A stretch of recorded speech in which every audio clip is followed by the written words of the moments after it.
قرآن پاک میں اللہ تعالیٰ نے اکثر اللہ اور رسول کو ساتھ ساتھ ذکر کیا، اطیعوا اللہ و اطیعوا الرسول من یطع اللہ و رسولہ۔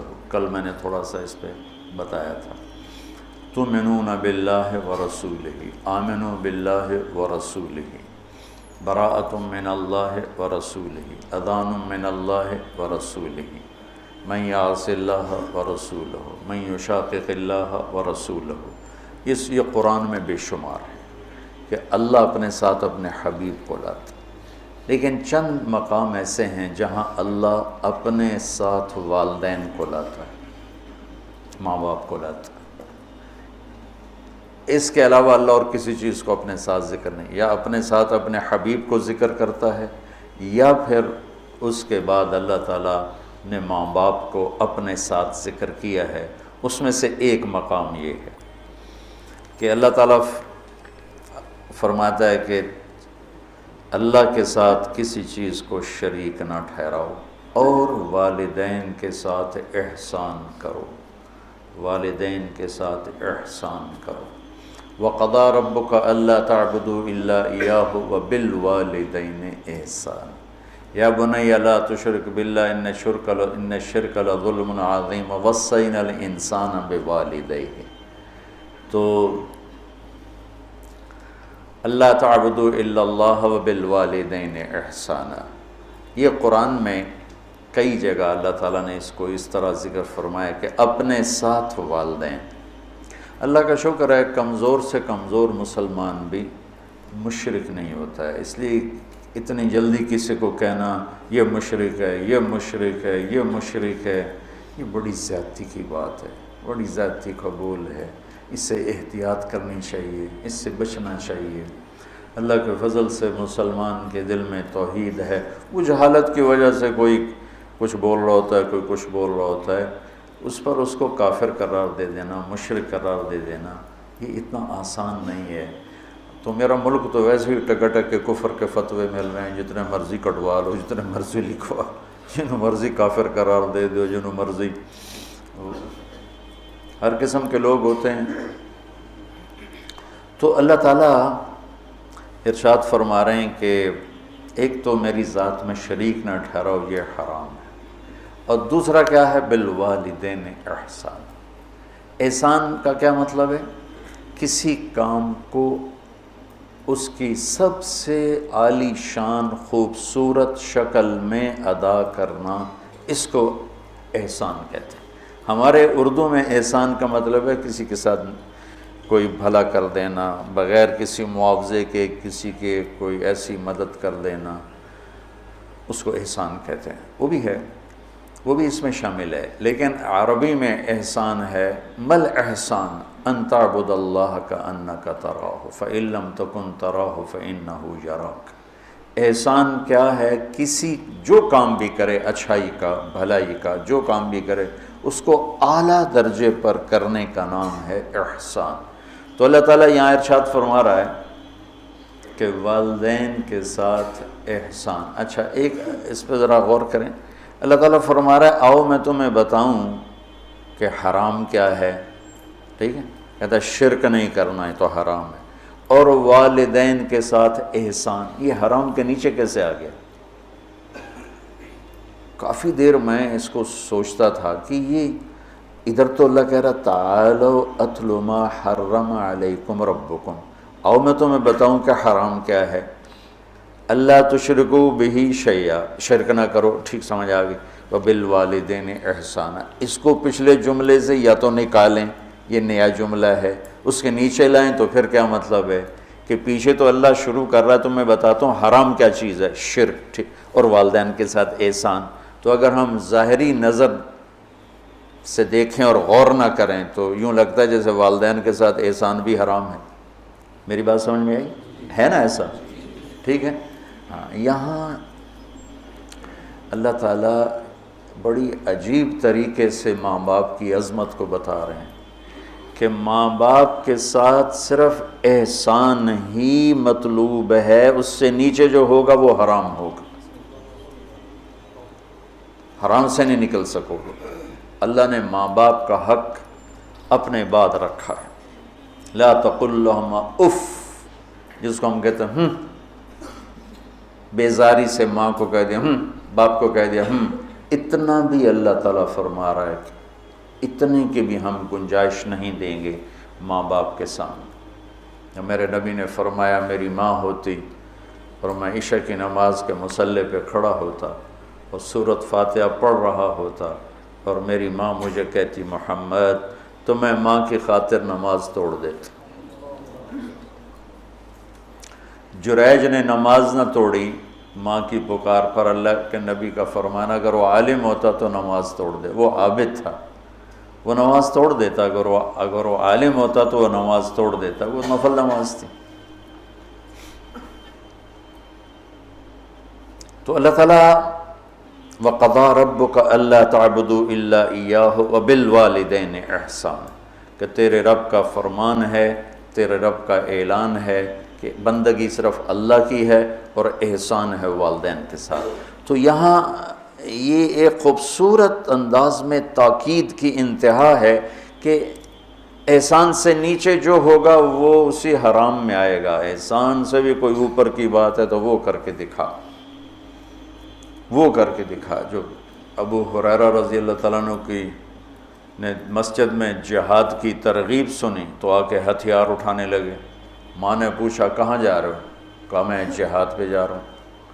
تو کہنے لگی میں تو اکیلی ہوں، میرا پیچھے کیا بنے گا؟ کہا یہ نہیں مجھے پتا، بس میں جا رہا ہوں۔ تو انہوں نے بہت محنت کی، وہ مانے نہیں۔ پھر انہوں نے اپنے چھاتیوں کی طرف اشارہ کیا، دیکھ میں نے تمہیں یہ دودھ پلایا اس کے واسطے رک جا۔ کہا نہیں میں نہیں رکوں گا، ہتھیار اٹھا کے چل دیے۔ ان کی والدہ نے اللہ کے نبی کو پیغام بھیجا کہ میں نے دودھ کا واسطہ دیا پھر بھی یہ مجھے چھوڑ کے جا رہا۔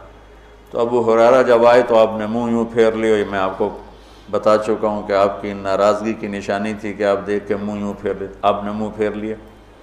تو ابو ہریرہ یا رسول اللہ خیریت تو ہے؟ کیا ہوا؟ کہ تیری ماں تجھے دودھ کا واسطہ دیتی ہے اور تو پھر ہتھیار اٹھا کے جہاد کو جاتا ہے، مجھے تیرے ایسے جہاد کی کوئی ضرورت نہیں، چل جا اپنی ماں کے پاؤں میں بیٹھ، وہی تیرا جہاد۔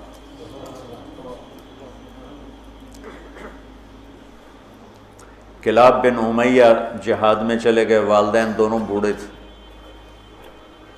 تو امیہ کو جب بتائے بھی نہیں والدین کو، تو امیہ کو پتہ چلا تو انہوں نے شعر کہا اذا دعت الحمامۃ ساق حر الی بیضاتها دعوا کلابا ترکت اباک مرعشۃ یداہ وامک لا تسیغ لها شرابا، کہ تو نے ماں باپ کو اس حال میں چھوڑا ہے کہ ایک کا نوالا اپنے ہاتھوں سے منہ پہ نہیں جاتا اور ایک اپنی طاقت سے اٹھ نہیں سکتا، تو اس حال میں چھوڑ کے تو کہاں چلا گیا؟ حضرت عمر کو پتہ چلا اشعار کا، تو انہوں نے فرمایا کلاب کدھر ہے؟ کہا جی وہ جہاد میں فلاں محاذ پر، کا بلاؤ اسے۔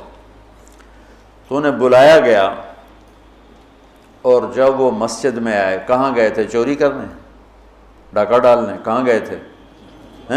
بولو۔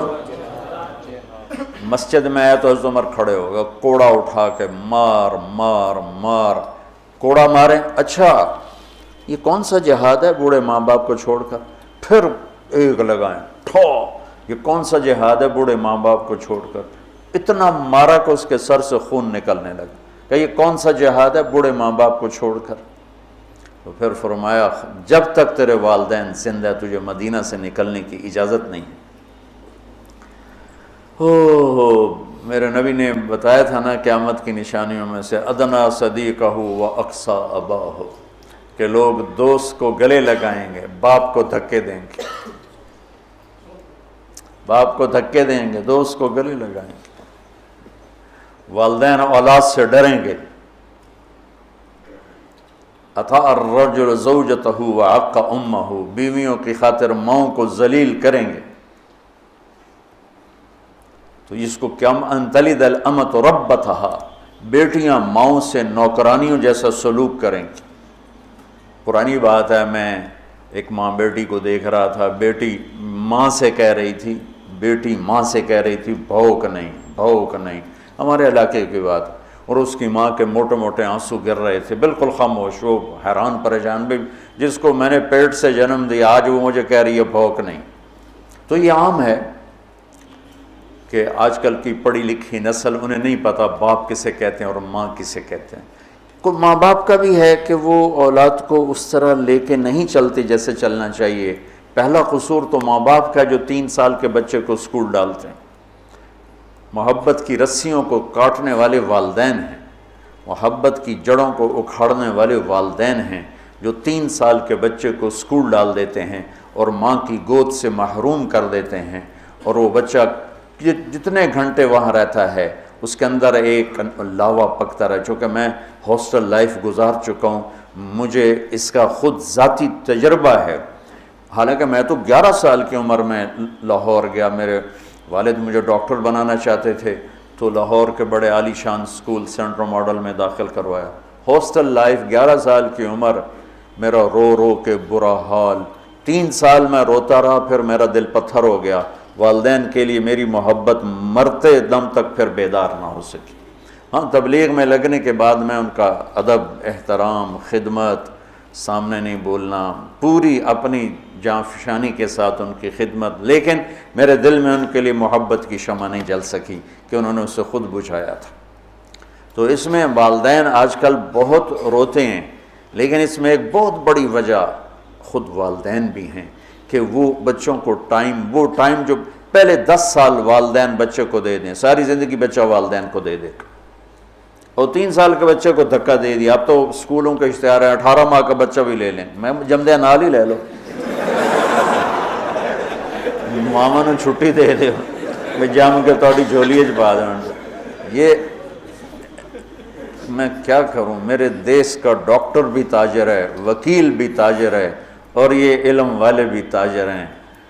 جب کسی قوم پہ زوال آتا ہے تو ہر شعبے پہ آتا ہے۔ جب علماء تجارت دین کو بیچ رہے ہیں تو باقیوں سے کیا گلا، جب ممبر ہی بک گیا ہے تو پیچھے کیا گلا۔ سارے ایسے نہیں ہیں، سارے وکیل ایسے نہیں، سارے ڈاکٹر ایسے نہیں، سارے علماء ایسے نہیں، یہ اکثریت کی بات ہے۔ ہر طبقے میں چونکہ شر غالب ہے تو ہر طبقے میں وہ غالب ہے۔ تو میرا رب کہتا ہے کہ ایک میری ذات میں شریک نہ ٹھہراؤ، اور ایک والدین سے احسان سے نیچے ہمیں قبول نہیں، احسان تک پہنچو گے تو قبول ہوگا۔ آپ جنت میں تشریف لے گئے تو قرآن کی تلاوت سنی، آپ نے فرمایا کون کر رہے تلاوت؟ انہوں نے کہا جی حارثہ بن نعمان ہے۔ کیا ہے حارثہ بن نعمان؟ وہ تو مدینے میں ہے۔ کہا وہ ماں کا خدمت گزار ایسا ہے کہ جب قرآن پڑھتا ہے ساری جنت کو سنایا جاتا۔ وہ ماں کے کیسے خدمت گزار تھے کہ ماں کے کپڑے خود دھوتے تھے، بیوی سے نہیں دھلواتے تھے۔ ماں کے لیے سالن روٹی خود بناتے تھے، بیوی سے نہیں بنواتے تھے۔ ماں کے سامنے بیٹھ کے ان کو روٹی ہاتھوں سے کھلاتے تھے، ان کو خود نہیں کھانے دیتے تھے۔ ماں کے سر میں تیل لگاتے تھے، کنگھی کرتے تھے، جوئیں نکالتے تھے، یہ سارا کام وہ کرتے تھے۔ 2 صحابہ کے بارے میں آتا ہے کہ والدین ماں کی وہ خدمت کی جو کوئی نہیں کر سکا، ایک حضرت عثمان اور ایک حضرت حارثہ بن نعمان، عثمان بن عفان اور حارثہ بن نعمان۔ اور حضرت امام زین العابدین علیہ السلام اپنے والدہ کے ساتھ روٹی نہیں کھاتے تھے۔ اور یہ ہمارے ہاں تو ہم اجمی لوگ ہیں نا، بخیل لوگ ہیں، اب وکھری پلیٹیں جو اپنی بوٹیاں پا لو، کوئی ہور نہ کھا لوے۔ تو عرب کٹھا کھاتے تھے، کٹھے بیٹھ کے کھانا آج بھی تعذیب ہے۔ ہم نے قطر کے بادشاہ کے دسترخوان پہ کھانا کھایا، وہ اور لوگوں کے ساتھ مل کے بیٹھ کے کھا رہا تھا۔ تو کسی نے کہا آپ ماں کی اتنی خدمت کرتے ہیں تو آپ ان کے ساتھ کھانا کیوں نہیں کھاتے؟ فرمایا کہ مجھے ڈر لگتا ہے کوئی ایسی بوٹی نہ اٹھا لوں جو میری ماں کی نظر میں اور میں اٹھا کے مجرم بن جاؤں، کہ وہ میری ماں کی نظر میں ہو اور میں اس سے پہلے اٹھا کے کھا لوں تو کہیں میں ماں کا مجرم نہ بن جاؤں، اس لیے میں ساتھ نہیں کھاتا ہوں۔ کسی نے حضرت علی سے پوچھا حسن آپ کے بیٹے کیسے ہیں؟ کہا میں جب چلتا ہوں تو میرے آگے نہیں چلتا، میرے پیچھے چلتا ہے۔ جب میں بیٹھنے لگتا ہوں تو پہلے مجھے بٹھاتا ہے پھر خود بیٹھتا ہے، اور جب میں گھر میں کمرے میں ہوتا ہوں تو گھر کی چھت پہ نہیں چڑھتا کہ باپ سے اوپر نہ ہو جائے۔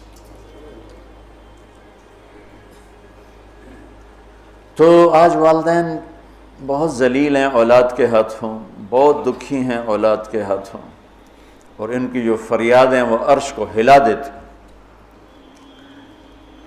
تو اپنے ماں باپ کی راحت بننا، ٹھنڈک بننا، خوشی بننا، یہ میرے رب کا پیغام ہے کہ وَبِالْوَالِدَيْنِ احسان۔